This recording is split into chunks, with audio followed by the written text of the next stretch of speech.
All right, I'm on hole number 4 of the 2020 Community Cup. I'm in Monday's practice round in the rookie division.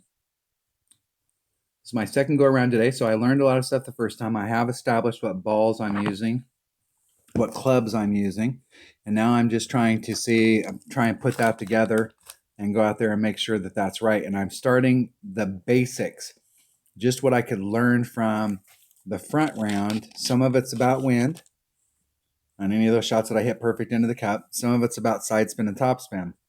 So, because for me, on any of the shots when you're coming in, especially the par threes, the number one thing you're gonna need to focus on first is distance. You want to make sure that if the cup is here, you end up somewhere in this plane, not short, not long, but somewhere in this plane. And I talk about this in one-on-one all the time when we're doing one-on-one. It doesn't do you any good to roll by the hole and you were here, which is 0.25, and then you ended up out here and you were 6 yards away. Okay. And your opponent comes over here and they're at 3 yards away and they're way off the cup over here. You always want to stop at the closest distance that you were from the cup. So distance is super important. If every time you played this game, especially in shootouts, you stopped at the shortest spot that you were from the cup, that's where you stopped, think about how many shootouts you'd win. So distance was my number one goal. Then I can really start working on wind adjustments. Now I know on this hole, let's go look at this hole. I know on this hole in the past, I've always played the black line. From the rookie tee, I think I've always played the black side.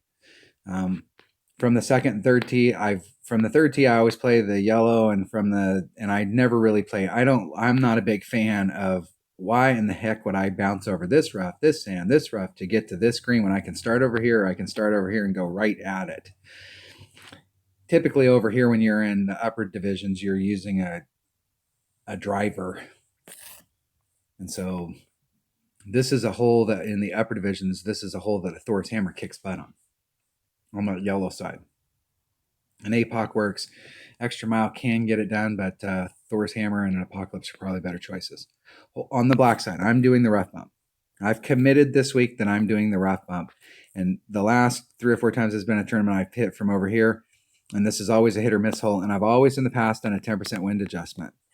But I'm hitting in a different spot here today. And I hit this shot twice in the practice round. And I hit it perfect both times, going right at the cup. And I was off the cup where I didn't pull out enough wind. The wind had pushed me off the cup. And so I'm moving off of my plus 10% and I'm going to a plus 20 is what I'm going to practice. That's what I'm going to, and I'm not focused too much on this number right now. What I really want to make sure is I've got my distance, because what I did notice the first time through, I ended up a little short. And the second time through, I ended up right at it. I added on just a little bit of topspin, and I want to see if I can duplicate that right at it. And if I can duplicate that right at it and I got my distance right, then I can really start to work on these numbers. But I am going to make a change there just to see what happens. So what I'm taking is a sniper and a katana. Sniper and a katana. So normally, if you're hitting back in the fairway, you can bring a quasar. But because of where I'm at, I need side spin. And I need the extra power to get my red line in the right spot. So I'm going to use a sniper and a katana. And that should be all I need.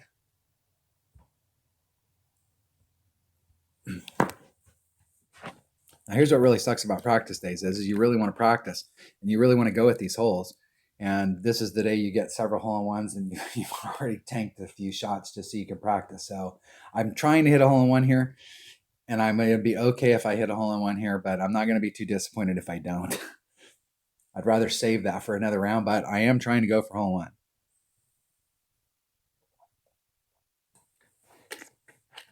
My opponent also has a sniper.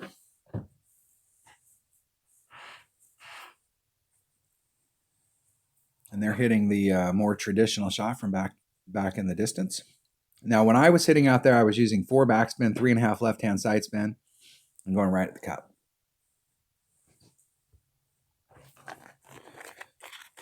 I'm not sure my opponent was actually doing that. Not bad. That'll be a nice little putt. That's not bad, but the deal is we want to get close. We want to get up there. So I'm going to do this. I'm going to do maximum left-hand side spin and about a quarter of a ring of topspin. Just a little teeny bit of topspin. I want to go right at the cup. So it's 2-2, and I'm going to add on 20%. So that's 4-4. That's 2-6-4. So there's 2-6.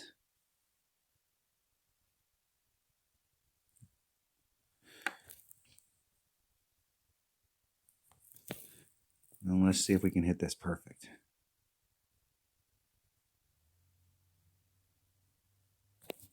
And I think I hit it great to the left.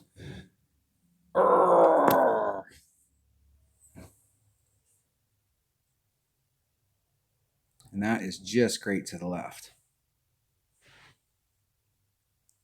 I think I'm liking the 20% wind adjustment. I want to hit that perfect to make sure that that's a absolute. Because in the past here, especially in one-on-one play, because a lot of these holes when I'm playing one-on-one is I'm not too concerned about that stuff. I make some minor adjustments like that just because I know, hey, that'll get me closer. If I get my speed right, that'll get me closer to the cup. And see where my speed was? I mean, it terminated right at the flagpole. And that's what we're looking for. That's really what we're looking for here. I'm going to forfeit.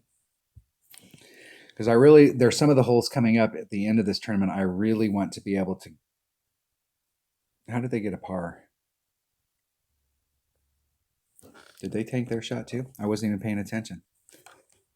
I thought they made that shot. I'll have to go back and watch that video. I thought they made that shot. I thought they were going to get a birdie there. I don't know why it showed them a par. Maybe they didn't. All right, that was hole number 4, and I'm in that little teeny bit of topspin, that quarter. I originally, the first time I came here, I didn't put any topspin on at all, and that little teeny quarter topspin was the difference between being 3 yards short and pin high. So it took just a very minute amount of topspin trying to terminate right at the cup. But I am going to continue to work that 20% until I can hit a perfect in there and see where I'm at the cup. And it may be one of those things where the wind is blowing in this direction. And here's our flagpole, and I was kind of aimed towards the flagpole, and it may be one of those things too, because I was just barely off on the left. So if I hit that perfect, I might have been barely off on the other side. And it may be one of those things where when we set it up, because the wind's blowing from the left to the right, we want to set it up either halfway between the edge of the cup and the flagpole, or we set it up on the edge of the flagpole. And that way, when we hit the perfect, it ends up in the cup. So it'll be one of those things that we can work on as the week goes on. But now I can really start working on this because I got my distance right. So I know that if I do hit the shot coming in straight at the cup, then I'm not going to bounce off the flagpole or I'm going to end up short or something's going to happen. I know if I get this right, that I got my distance and it'll end up in the hole. All right. That was hole number 4. Thanks for watching.